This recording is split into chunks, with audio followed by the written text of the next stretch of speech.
What's going on, my people of the fantasy football world? I am your host, also the commissioner of the Elite Eight Fantasy Football League. I want to introduce you guys to a new channel here. All right, this is that fantasy channel. If you didn't know anything about fantasy football, this is the place where you want to be. Okay, episode 1. And we're gonna start this off with a little bit of bang, but not too much. We're gonna slow cook this out through the season. And I want you guys to get very familiar with these faces because you're gonna see a lot of people. You're gonna see us all throughout the year. Letting you guys get very acclimated to who we are. I am Commissioner Mason. That's what I go by. I don't want you calling me nothing else but commish. All right. So if you're new to the channel, which you are, because you looking at this shit, you new. Give me a like, subscribe, and you leave a fucking comment about what you think that's going on this year in fantasy football. It's gonna be a good show. We're not gonna take up too much of your time. Without further ado, I want to introduce my guest for today, previous fantasy champion, already 3-time whatever champion. Yeah, I'm gonna let him say all his accolades. I'm a commissioner. I'm just gonna introduce him by his fantasy name. He could tell you whatever else he want to call it. But my brother, Kneel B4 Zod, how you doing, brother? Go ahead and let you know. Tell the people who you are. Don't say the previous. I'm the reigning, defending, 3-time, 3 and 6 years fantasy football champion, Kneel B4 Zod. That's how you do that introduction. Kneel before me. You did it. You did it better than me. You I'm did the it way champ. better. The champ. You are the champ. 3-time champion, never lost in the fantasy football championship. Won his rookie season. Got a lot of accolades, guys. Got a lot of accolades. All right. So, bro, thank you for coming on to the show. You are the first guest on this fantasy show. Just want to let you know that. All right. We revamped the network, guys. We created the network, so you're gonna see a bunch of shows on this channel. This one right here is one I've been trying to think about doing for a while. I finally figured out the way I was gonna make it happen. What you guys are gonna get in depth, you're gonna get a lot of just kind of reaction to things that we hear. You might get a lot of our opinions based on certain players in fantasy that we do like, some that we might not like, some that we might just think that are still where they are. Wherever it is, you guys know. Listen, we're actually gonna have a lot of good content coming out on this, especially when our season starts. Now, mind you, we do have a league that's been around for the past 11 seasons. It's just me, my brother, and a bunch of my other friends that we like to just talk shit, have fun in fantasy football. But this year we're going to be more interactive with the content of bringing it to you because we never really done it. So I think this year we're gonna make it happen. All right. So, bro, listen. We were supposed to have another guest on tonight. He wasn't able to make it. I wish he had been on here. He was dying to talk to Neil before Zod. I'm telling you right now, dying to. And Said he exactly wasn't all it able to be was. It here, was just man. his. It was the previous. Let me re-clarify. It was not the reigning. My brother's the reigning champion. The previous champion was Uncle Nick the Weasel. Right. They also met up in the Super Bowl. Uncle Nick went back to back Super Bowl appearances. And then he ran into Neil before Zod took him out. He knelt before Zod. He took him out, and yeah, I don't know, man. I think once he heard you was coming on, he didn't want to face the music. He didn't want that smoke. I think He he didn't don't want it. like. I don't think he like looking at you. He He he told don't. me that He too. don't. He's And like, that's I just fine. I That's know I fine. kind of I see that now. Now I'm Cause gonna have I to let him told him. know. I'm gonna have to let him know. Uncle I Nick, told him. you can't run from a fade. All right, you too old to be running from fades. All right, you take your licks like you're supposed to. But yo, man, this is really cool, guys. Like I said, we're gonna be bringing some new content to this channel and bringing new shows. You guys already know I have other shows I'm doing, but this one here is just something I can do weekly. right before, after, you guys let me know. What's the most thing you like to talk about during fantasy football? But today is gonna be kind of just a little tidbit. I'm giving you guys a little taste of what we're gonna do. Not a lot. It was just actually shout out to the fantasy footballers. They put up a quick short that I wanted bro to look at and then tell me what he thought. If he felt like this was something that was in line. So, yo, give me a second. Let me go ahead and prop up the video and we'll get it started, all right?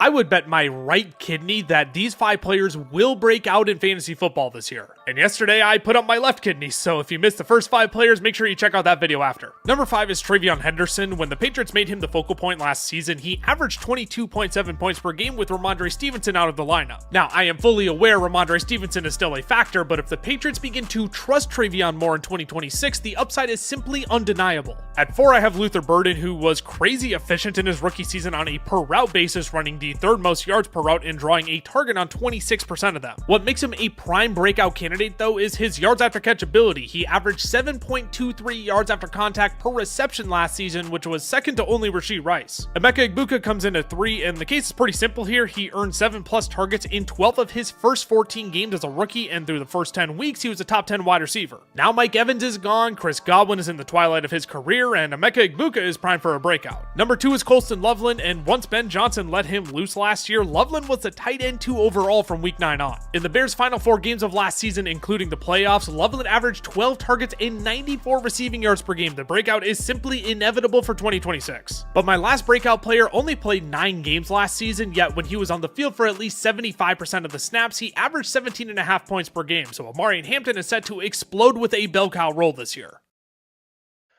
That was a quick little breakout. Shout out to fantasy footballers for that short. I came across that, bro, and I was like, I'm gonna ask him about this because first of all, the number one was, I ain't gonna say I was shocked about that one, Mhm. right? But I'm thinking like, and if you guys have not seen the show that me and Uncle Daddy did where we broke down the future picks for wins, go back and check that out, man, because we talked about the Chargers and I picked the Chargers to have a really decent season this year. But Amari and Hampton, bro, I'm be honest, over a Mecca Ibuka, I was kind of like, all right, and Loveland, I didn't know how to feel about that. And from a fantasy perspective, I could see where he's going with it, but maybe I'm missing something, and maybe you can help me out if you agree with that top 5 that he had, which obviously you got Burden, Loveland, Ibuka, um, um, Henderson. Henderson, and Hampton. Yeah. So I'll probably say I don't disagree with Hampton being that high because, as you know, running backs are premium, in fantasy football at times. And it also depends on the scoring of your league. In our league, running backs come at a premium, right? Okay, yeah, you right, you right. I could see why, and with him averaging 17.5 fantasy points, and I'm assuming that's a standard or PPR regardless, and knowing that offensive scheme is really built around running the ball productively. And his backup is what I think his backup is Keaton Mitchell now. Keaton Mitchell, yep. Yeah. So I agree with him being at the top. Okay. At the top of that. Now I would probably switch. We had Loveland at 2. Yep. I'll probably switch Loveland and Egbuka. Yeah. Okay. I'll switch those 2. Um, only because like I had Egbuka last year. He took off when it He was just did. him. He took He off. did. He did. And honestly, if you watch Bucks games, and Bucks fans, if you're watching this, I know you know, or football fans in general, there were a lot of passes where Egbuka either dropped, was under or overthrown, or came back because of penalties. So I would say fantasy football wise, I think Egbuka has more of a shot at being the top breakout wide receiver 1. But to be honest, Luther Burton Burden. is right behind him because of the trade of DJ Moore.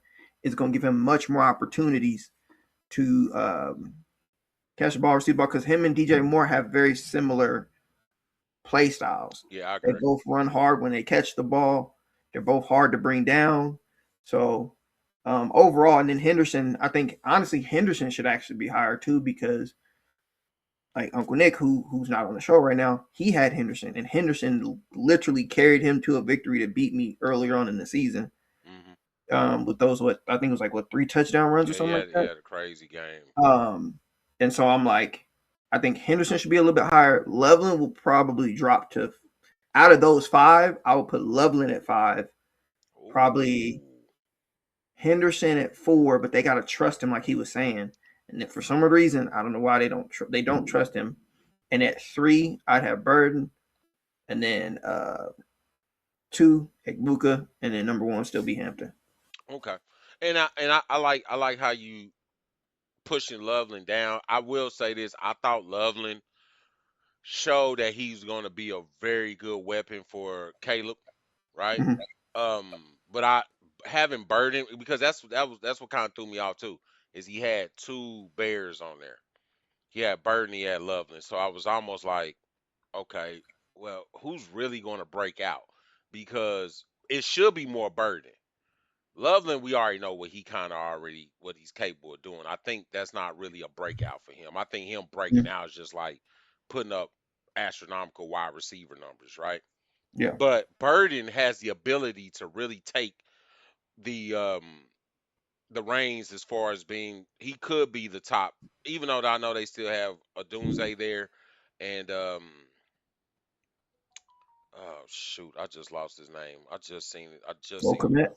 Are you commit. talking about? Thank not Are co you commit. talking about running back? No, wide receiver. Oh, they got Khalif Raymond this year. Raymond. Thank you. Okay, Khalif Raymond. Yeah. So I would put Burden a little higher. I would drop Loveland. Hampton, I'm not gonna lie. I was very. I know Hampton's got the ability. I Mm-hmm. know that he's a running back. He's a pass catcher. He can run between tackles. He has all the intangibles. And you're right. Putting him on the team, him being on the Chargers, that want to be that type of ground and pound team to take a little pressure off of Herbert, I think that's going to bode well for Hampton, barring any injury. Last year, I think he just got a little slow because of injury, right? I don't remember if he had a high ankle sprain or whatever it was, but kept him out for a while. But everything that was said about fantasy footballers, I didn't have a problem with. What I will say is that Henderson with the Patriots, I have no clue what they're gonna do with Henderson. With the addition of adding AJ Brown to their Mm-hmm. team, I don't know where Henderson's going to fall as far as role. I don't know if McDaniels trusts him to be the feature back, although I believe he's earned the right to be. Mm-hmm. I don't know if that's something that they're going to commit to, right? But Henderson showed that he can get it done. Now, I think he should be the feature guy. I think he should be RB1. There shouldn't be anybody else him kind of competing with. Now, it's fine if he's got somebody to kind of like change a pace or something behind it, because I'm not sure. I'm not sure right now. I need to check and look to see if what their depth chart is looking like right now. But I think he has got an opportunity to be the guy, because right now, and here's the crazy part. Right now, as of right now, which this is crazy. You guess who the RB1 is? It For should who? be for the Patriots. Oh, it should be. It's going to be probably Ramondre Stevenson, right? Right, Yeah. right. Why would it be Ramondre Stevenson, New England? Like, what has Trayvon Henderson not shown you? Because all you guys know with Ramondre Stevenson, you know one thing I know Ramondre Stevenson was doing last year? He was giving up that pill, bro. He gave up that pill a few times. And as a fantasy football player, that's the one thing I hate seeing for a New England running back is to drop a football, because sometimes you don't get an opportunity again.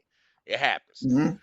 But Trayvon is RB2, and then Terrell Jennings is 3, everybody else, it doesn't even matter. They rolling with 6 right now, but that could probably change by the time start of the Yeah, season. 53-man roster cuts and all that. That's gonna But Ramondre Stevenson being an RB1 is something that I'm really not understanding. I know Ramondre Stevenson is a good serviceable running back, but Trayvon Henderson's got another gear that he showed last year that was able to help New England offensively, right? Especially from with having Drake May, the offensive weapons that no a lot of people weren't familiar of as far as wide receivers goes. I mean they were picking up certain guys that are really good guys on the offensive side, but Hunter Henry and Hooper and that. I mean, come on, bro. Like without Henderson and some of those plays he was making, we don't know if they really would have been where they were last year. Just speaking from a football standpoint, mm-hmm. fantasy he was amazing, right? Having him at 5, I see why he put him there based off of the fact of where they got him listed at on the depth chart. So that's kind of my spiel with Henderson. Mbuka was something you said. You said something about Mbuka too. They say Mbuka should have a breakout.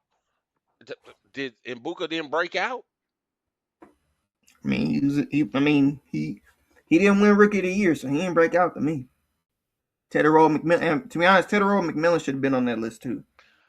I'm very surprised he wasn't on that list. Because who won Rookie of the Year last year? Brooks is on that list though, huh? Who won Rookie of the Year? Rookie of the Year last year? Tedderall McMillan. Right, right. Now I'm gonna tell you why I believe he won because he already showed he already showed what he could do. I Mm, don't know if a breakout for him. I think a breakout would be like astronomical numbers, but he right. showed like I'm the outside guy. Yeah, I'm him. I feel like Mbuka proved that. I just think he Okay. started really hot and then it started to taper Wait. off a little bit. Right? Maybe certain he kind of just fell short, you know what I mean, in certain games. But that Seattle Tampa Bay game was that showed me Mbuka could play in the NFL. Oh Now, yeah. that was a game where I was like, that's the breakout for me. Like, bro, I know what you can do now. Because you did Mm-hmm. it against Seattle. So the Super Bowl defending champs, that was an amazing game. It was like, yo, these Ohio State wide receivers is putting on a show, right? So I felt like Mbuka being on that list, I could see why they put him at breakout. I do like. I don't even think. Here's the thing. I don't think Mbuka or Henderson should have been on the list. I feel like they've shown the ability of what they can do.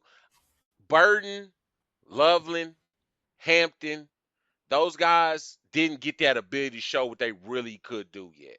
Mm-hmm. Be some injury, but Loveland I feel like was just the offense in general. I feel like, but I think if you ask me, Burden is going to show more than Loveland will because we really didn't get to see Burden flourish. That's why I don't mind any of that. But actually having Mbuka and Henderson on here doesn't do anything for me. I'm not saying his list is wrong because we only showed the short of the 5 up. Everybody else I really won't worry about. When I seen that, it made me think about like, man, I don't know about Henderson and Buka. And I knew you had Mbuka last year. Mm-hmm. So I didn't know if you felt like he hadn't had a breakout because then maybe the terms of breakout is what kind of threw me off. Because I'm like, well, what does he got to do to break out? Is it like I mean, he got to because hit 1,000 because I well, think he hit 948 last season. But him and Tedderall were only separated by like 70 yards, give or take. see, and that's One what threw me. touchdown. Yeah, that's what threw me off. That's why I was like, well, yeah, he's got to hit 1,000, but in his rookie season, he had already touched 900. I'm not trying to be devil's advocate about it, but Justin Jefferson in his rookie year, I believe, had like 700 and some yards. I think he had like somewhere in the range of seven something. No, he had over 1,000. Did he I get a think he, thousand? I don't yeah, remember if he because got he a. was he was the first. I think he was the first receiver to start his career off with 1,000 yard seasons or something like that. Because I didn't know if that was him or Chase. Yeah, he Uh, had the most receiving yards by a rookie He broke the record. Oh, he He had did. over I'm sorry about 1,400. that. He did. He had Yeah. literally. Oh, he had 1,400 on Yep. 88 receptions. Okay, my bad, Justin. My bad, bro. You him. You don't even count in this one. You don't count. You don't count. I'm tripping because I just remember at the time when he was there. I think they still had Adam Thielen. I think Diggs was already gone. I think Diggs was gone when they got him, or maybe it was. I thought Diggs might have been there a year, but I don't think he was. I think once they got Justin Jefferson, they knew who they was going with. But yeah, my bad, because Justin Jefferson, I'm looking at his stats. He's not never went under 1,000 yards, so he is not somebody I can use in this analogy. I don't know why. I just think he started. I thought he started slow, but it's crazy because he did it with 88 receptions. He got Hmm. 1,400 yards on 88 receptions. That's wicked. Like I don't even know how to even. My brain is trying to process that, and I can't even process that right now. Like wow, shit. Is he gonna be? I need to find out. I need to call Marathon and see if he's keeping Justin Jefferson. You Cause already we know do he got to is, keep, bro. huh? You already know he is. He better. He Now with better. Kyler Murray there too, he ain't letting Jefferson go. Yeah, we don't know. We don't know. We thinking that might not be something that. I mean, Kyler Murray's gonna still give Justin Jefferson 1,000 yards, but I mean, as far as wins, Justin Jefferson might be like, listen, I'm getting a rack, but can I get back in the playoffs? Is what he's gonna be starting talking about. So he might be going to go look for a real playoff championship contender in the next year or two, because he's been in the league going on 6 seasons, and it's about that time they started being like, hey, brother, we're gonna have to shit to get off the pot on this one. Don't make So, it no better. Sam Darnold just but won the Super Bowl last year yeah, either. that does not. I'm telling you now, he's making it hard for I'm about to call him Washington, Minnesota, to keep him there, man, because Minnesota is gonna be looking at him. Minnesota's gonna be looking at him like, oh, he's ready to go. You know what I'm saying? And if we look at this, and I don't want to get back, I don't want to stay on Justin Jefferson too long, because you're right, Emeka Ibuka. The reason why I was still harping on the breakout is because I feel like he broke out. And looking at his stats, bro, he had 63 receptions. He had 63 receptions for 938 Hmm. and 6 tuds. What do I the yeah, he fell 62 yards short of 1,000. Cool. No problem. I didn't know what a breakout was, right? I didn't know what a breakout was because he had 63 receptions, bro. That means if with 63 receptions on a NFL team, that doesn't even put you at wide receiver one category. Hmm. But you got almost a rack. I mean, I can go and look at certain receivers that's got an average of 63 receptions, and yeah, they might fall somewhere in this range, but I bet you they'll be a little bit less, somewhere in maybe the low 700 range, maybe. If I kind of skim through certain, and these are just wide receivers. I don't want to talk about tight ends, just actual wide receivers. And that's where I'm kind of thrown off at because I feel like there's no breakout for him. I think we know exactly what he is, and we know exactly what he's capable of doing, and he's got the quarterback that is willing to sling that ball to him. I do think that I don't know, but I wouldn't. And don't you know this as much as I do because he was on your team last year. But Emeka Buka also was hampered a little bit last year. He I did get think I think one game, matter of fact, I think he had like I thought he had a high ankle sprain. And I it. don't know if I talked to you about it, and I was like, man, he's not playing. I said, wait a minute, he actually played and Hmm. performed. Yep. So I was a little bit thrown off about that. But mind you, I'm not gonna let that be the point of saying like he's not a breakout player. I think he's already shown he is a he's a receiver that will be.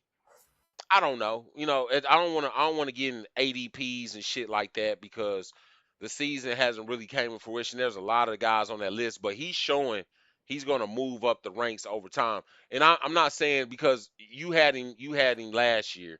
Let me ask you this, because I know we already know who you keeping. If you guys don't know, my brother got Bijan Robinson.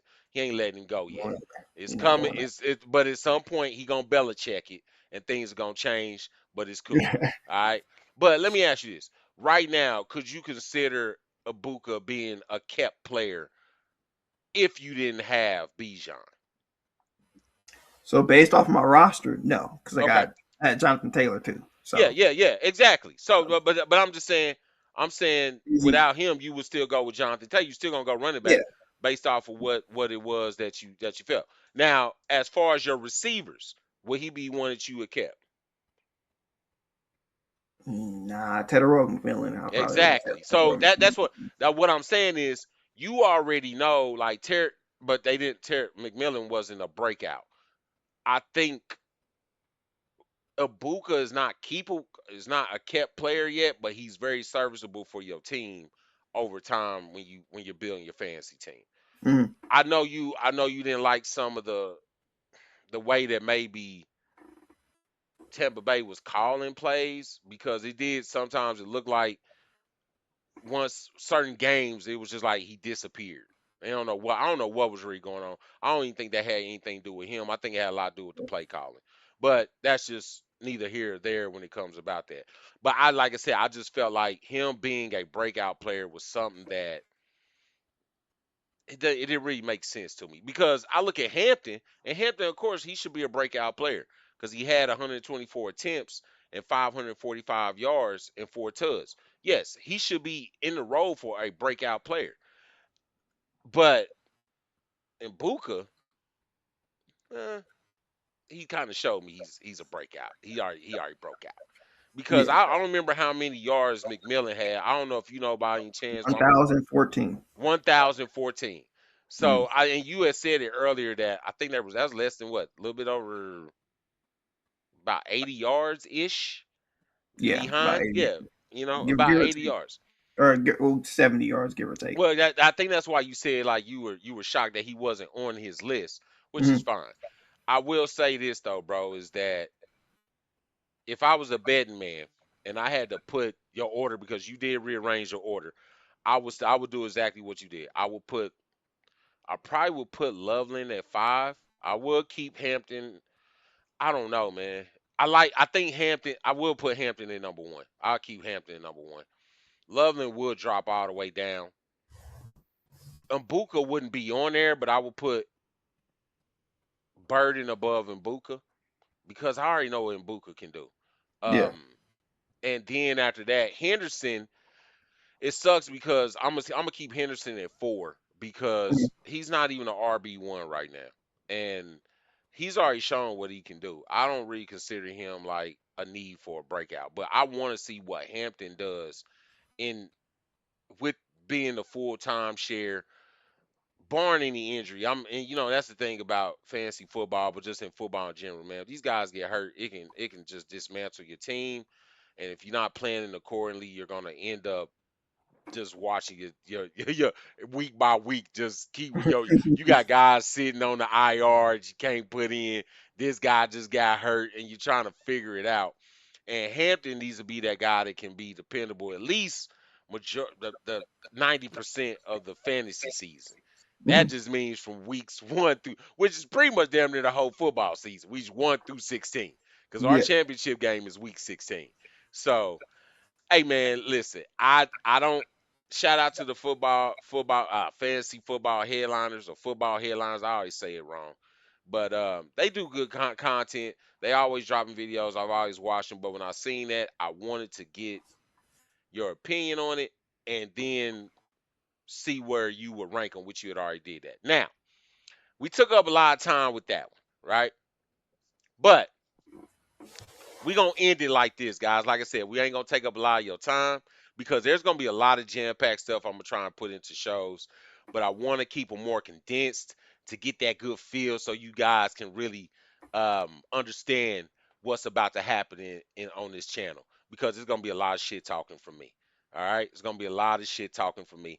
There's a lot of things I want to implement, I want to put out here, but I got the right person here on the show tonight. All right, and I got the right person on the show, and I love hearing his context with it. So, bro, you are the reigning champion. Right. I hate saying that. I ain't gonna lie. It don't roll off my tongue right. But you are the reigning champion. Given the circumstances that you know about how fantasy football season goes, what is one thing that you could say about that you could tell somebody that's playing fantasy football? Maybe they're new to it. Maybe they Mhm. have some times where it's not working, right? Maybe they having draft problems or waiver wire. I don't know. Who knows? But let's just say for the sake of this conversation, you're speaking to somebody right now that's new to fantasy football, right? They don't know jack squat. This is a I know our league's a little different, but let's just put this into a full PPR league, right? Mhm. Just meaning, wide receivers, how they get it. Not our league, but definitely a full PPR league. When in time, guys, I'm gonna let you know how our league is set up. That's something I'm gonna bring up. It's kind of crazy. You guys gonna look at our scores and be like, what is going on? And Wow. how do I join in? But anyway, um, let them know, man. Zod, what is some things that people should focus on when they start really trying to maybe build their own draft board going Mhm. into fantasy football? I'm gonna let you have it. So good question, bro. So my biggest thing is this: don't be a Homer fan. That's the number one thing. If you a Chiefs fan, Raiders fan, Panthers fan, whatever, put your bias aside. You are a general manager over the entire league. You are building a roster from scratch from individuals that you feel like that can make you a champion. Don't look at your team and be like, I'm gonna go ahead and draft, you know, Patrick Mahomes in the first round. Brother, don't do that. Yeah, Especially with the way our league is yeah, scored. Don't do and his people's done that. You right. that. And then what you want to do is watch football. Watch football. I was actually telling someone the other day because they asked me to explain fantasy football to them and how you build a roster. For me, it's a gut feeling, right? You got the gut feeling because if you watch football enough, you'll know essentially you'll get a feel of where it's going. Like kind of like Belichick, you turn away from a team a year earlier. You know what I'm saying? You pay attention to transactions, the way teams build their their um, their team out, how they build out their coaching staff, the play styles, how things are changing. Then you got to look at the personnel around whatever particular position you're looking at drafting at that moment. And then you have to know the people you're playing with. Everyone has tendencies. Everyone does. You have to learn everyone's tendency. And after a while, they'll kind of let you know their tendency. She'd be like, okay, I know such and so is going to take this player here. So I know this person's going to go here. You always have a top three of where you're picking at. Um, and so therefore you pick out that top three, you have that top three sitting there, so you're not sitting there panicking when your pick comes up and you scrambling to try to make another pick. You revisit your top three when you're 3 picks away, just to ensure that you have those 3 picks. If somebody pick one of them, you essentially have to have like a reserve, like a fourth or a fifth person there to kind of slide in there right quick. Sometimes it don't work out then. You go to a pivot. You have to pivot immediately, and you're like, all right, cool. How do I pivot? What do I do? How's the draft board going out?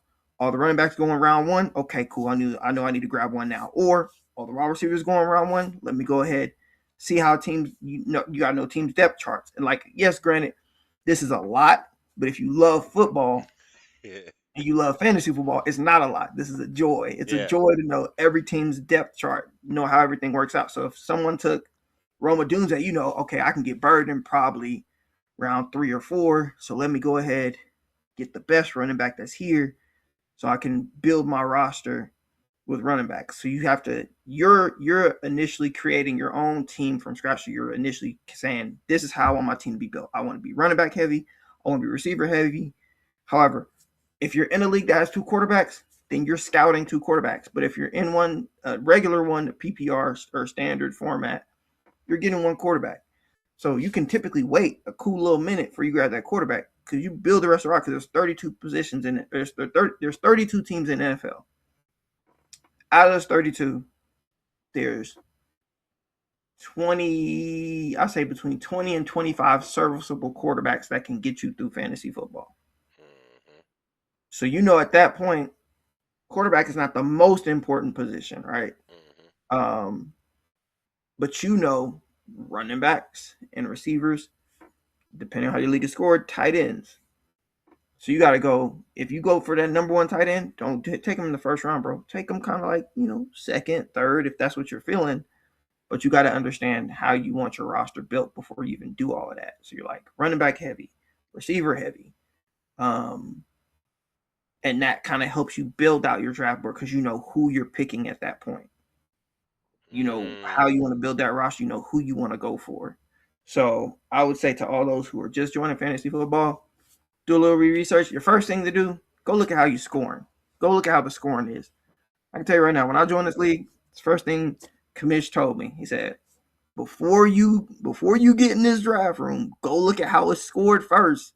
Because how it's scored here is not how it's scored normally. So you need to go familiarize yourself with the rules and the scoring, because then sometimes you'll build your roster based off a standard or a PPR format, and you'll miss out on a golden player because you're used to drafting in those type of point scoring leagues as opposed to the ones you're currently in.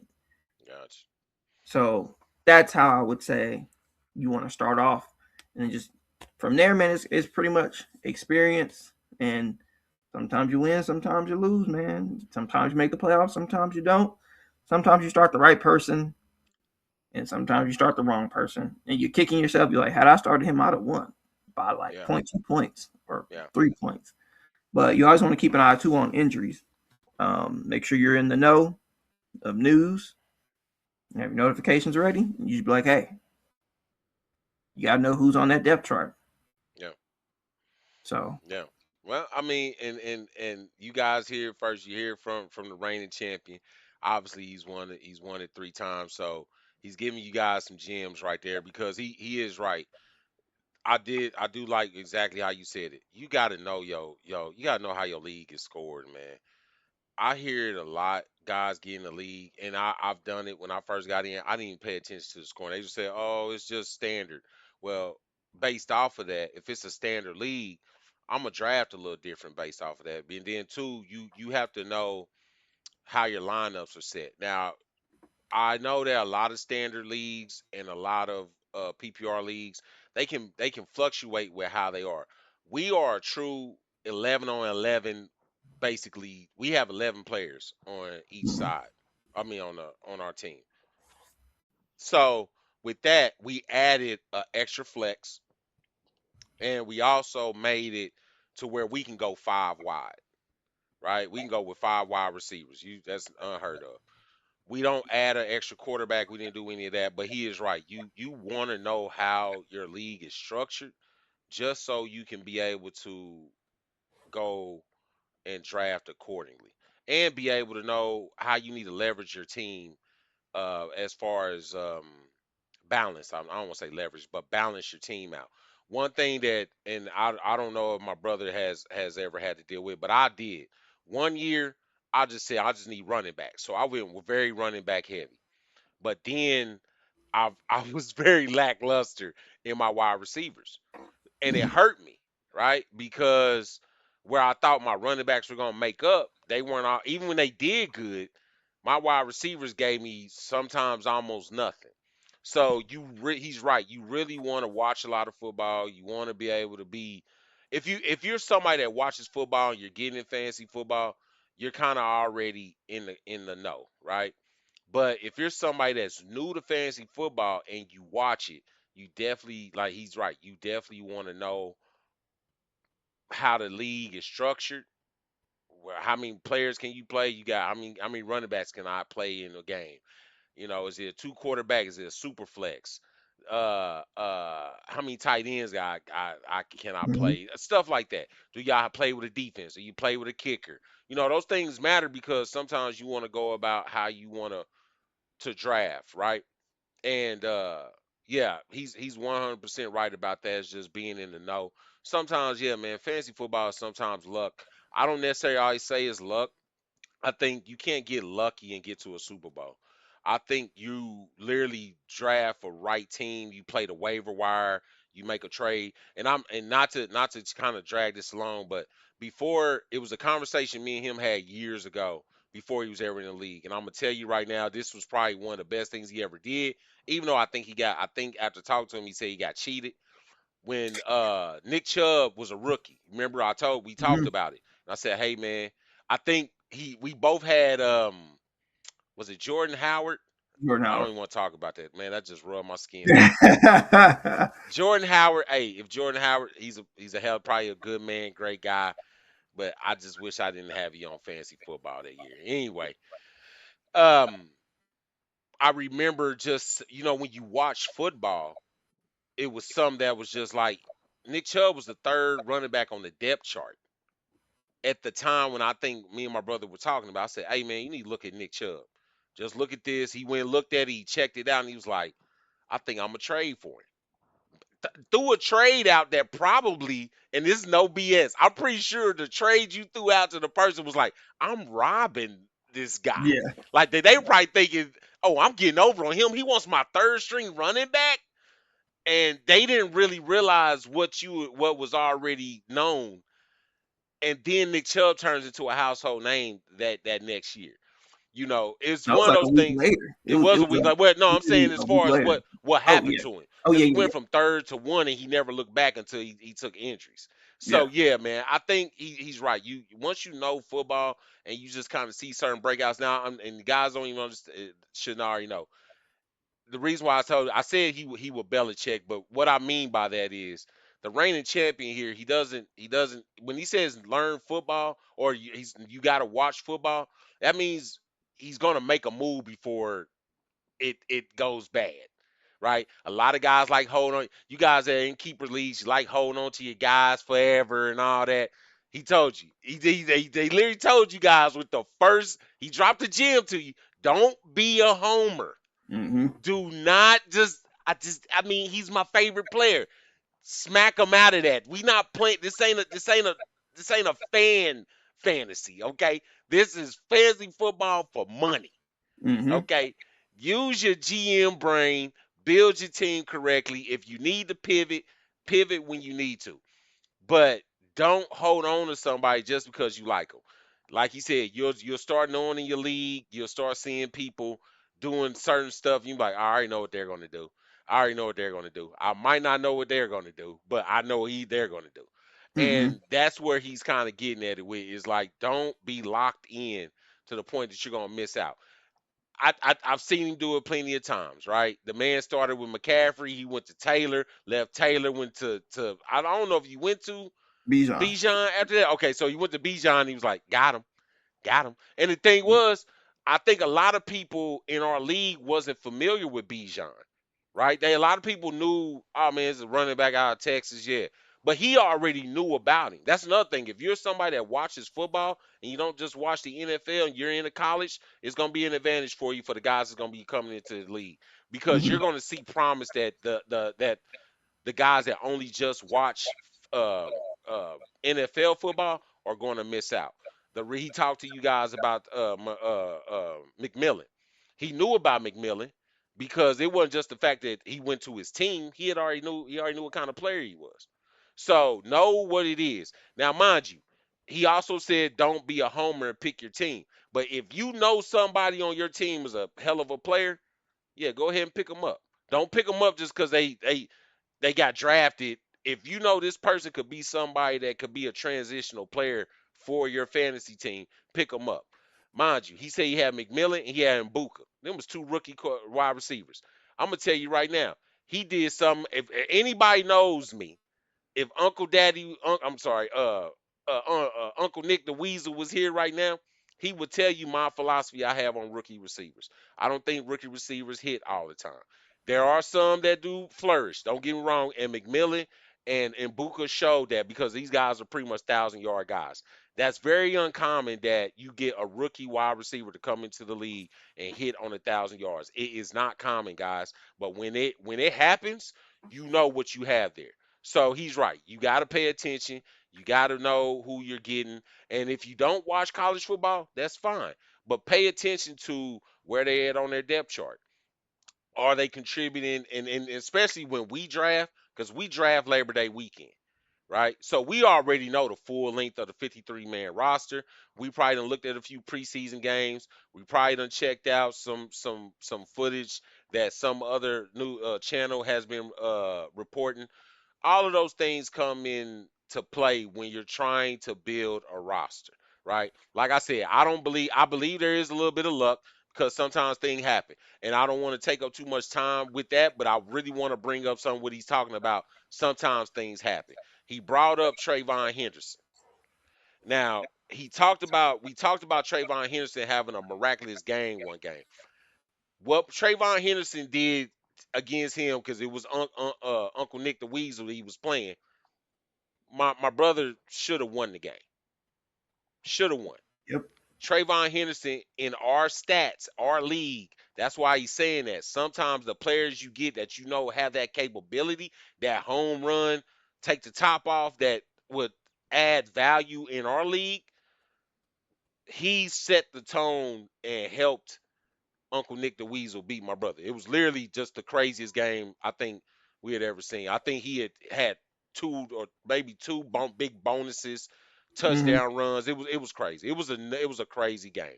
But those are things that just kind of happen. Like that that's not supposed to happen, right? This is the NFL football. These guys are professionals. These guys are the best of the best. That's not always going to happen. It wasn't like he was doing that every game, but he also had Jonathan Taylor, who that last season, I believe, he had a good season, but it wasn't like the season I think he had like 2 years prior, maybe 2 years prior to year prior. I can't remember. When he was like It was like two or going 3 years nuts. prior, Yeah, he was but he going actually had a nuts. really good season last season.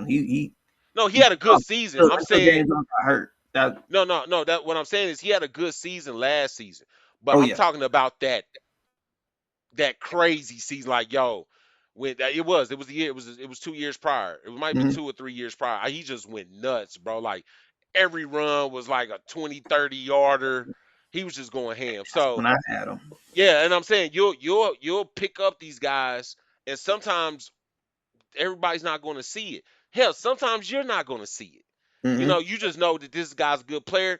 And I will say this, I'm gonna leave it with this. All right, I'm done getting off my soapbox because at the end of the day, we're just talking what we think. Um, you have to know at the end of the day if you are locked into a certain player, right? You got to make sure that if you're gonna be rolling with your starters, right? Because I think everybody builds a starting team. If you're rolling with your starters, you got to make sure that these guys are the guys. Don't just go pick somebody up because you think they are.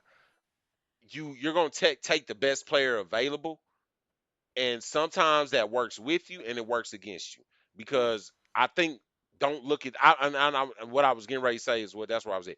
Don't always trust ADP, Hmm. right? Do not always trust the ADP, especially on the site that you're drafting on. We do ESPN.